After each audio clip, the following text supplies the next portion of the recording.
How's it going, everybody? I'm Nick Major, APTV Los Angeles correspondent. Today, I'm out at Grand Prairie, Texas at the South by So What Music Festival. And next to me is Mike Ziemer, the founder of the festival. How you doing, Mike?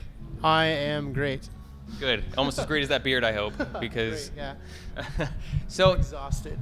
it's been a long few days for you, Yeah, I'm guessing. definitely. Between 3 days of festival and after party and about a year of preparation, I think I'm just going to sleep the whole week. And then after this week, you get to do it all again for the next year to plan. Yeah. I mean, we'll start booking headliners already in the next couple weeks. And Oh, yeah? Do you have moving some ideas forward. already? No. I mean, my dream is like Blink-182. Get a That's band my like that. dream. Or like, I mean, we've talked about like trying to get like the Deftones or Slipknot or someone on that level. But, you know, it's a careful science picking all the bands because it's got to be like what our core supporters want. Take us back to 2008. The thing's been around since then.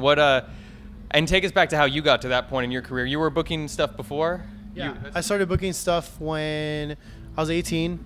We did a bunch of shows at the Plano Center, and then we did our 1 year anniversary, our 2 year anniversary, our 3 year anniversary, and then someone was like, your festival is so big, they should just call it South by So What, because no one is going to South by Southwest that's in your demographic. And I was like, okay, we'll see if we can get away with it. We'll go with the name. And then it kind of like grew into this big thing where like, instead of being something that like slanders South by Southwest or something like that, it's an opportunity for bands to actually play South by Southwest because they can come up here, they can play the festival, they can get paid, they can sell merch to thousands of fans, and then they can go to the free showcases.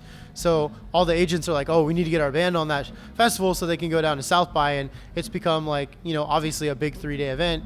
And it started as a tiny, you know, like couple thousand people at a community center with like Jeffree Star and Scary Kids Scaring Kids and Halifax headlining. And now, you know, this year we have Taking Back Sunday, The Used, Bring Me the Horizon, Of Mice and Men, just like these bands that are a whole different level than, you know, back then.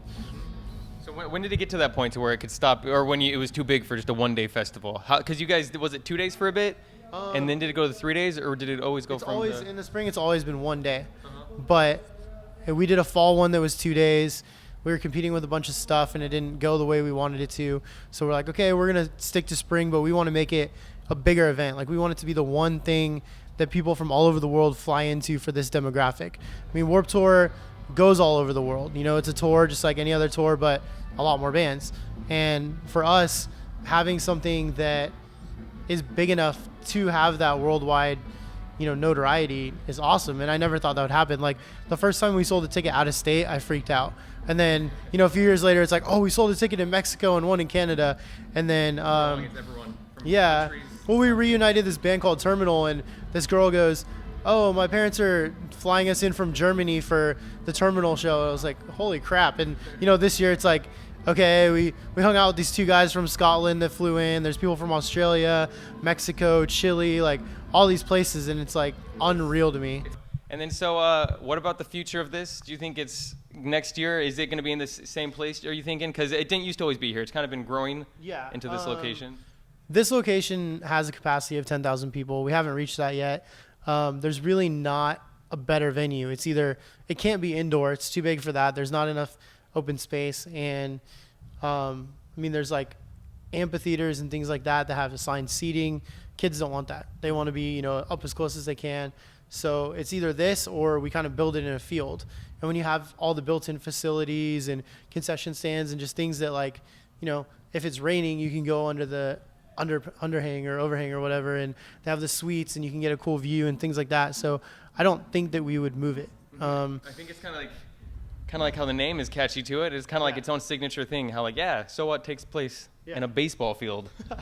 That's pretty awesome. There's a lot of puns that we make, like as the show's going on. Like the venue always asks me, like, oh, is it gonna be a home run? Like, hope you're not strike out. Like, you know, they play off it all the time. But like, it's just kind of cool. Like, I think people like it, and we've always joked about doing like a kickball game or something with bands. So maybe 1 year we can, but it takes so long to get everything off the field. I don't know if they'd want to stick around for a couple days. Yeah, but that would be awesome because it's the perfect setting. Just go tour the rest of Texas and come back in a week because you can tour. And we'll finish it up and play some kickball.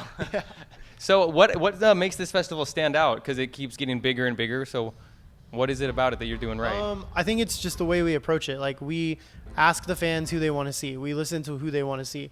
They tell us, you know, hey, this band Neck Deep is about to get really big. Like, you should check them out. Oh, this band's got, like, you know, 10,000 likes on Facebook. Like, they're cool on Tumblr. You know, that's the new thing as well.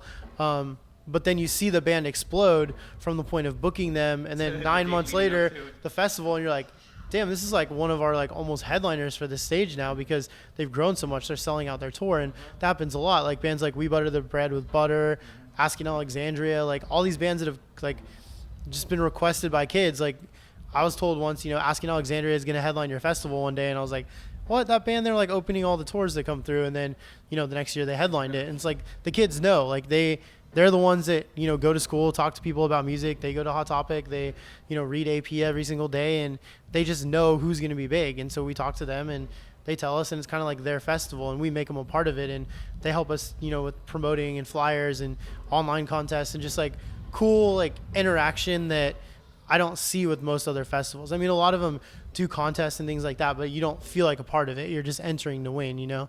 It's like their festival, and that's basically what's going to make it different. So that's what kind of helps keep you guys Yeah. different. And it seems like would you say it was a home run this year? Oh, yeah, definitely. Yeah, it wasn't a strikeout. I could go all day with that. I could just make baseball puns for years. But so I'm glad to hear it's going well. Yeah. And it looks like it's going to keep going good. So thanks for chatting with us. Of course. All right, man. Cool. Mike, best of luck to the future of South by So What. Mike Ziemer, everybody, the founder of South by So What. And once again, I'm Nick Major, APTV Los Angeles correspondent. Follow me on Twitter and Instagram at Nick_Major, as well as Alternative Press at AltPress for the latest in music news. See you next time. So professional. You're like Ron Burgundy. Huge compliment. Huge compliment.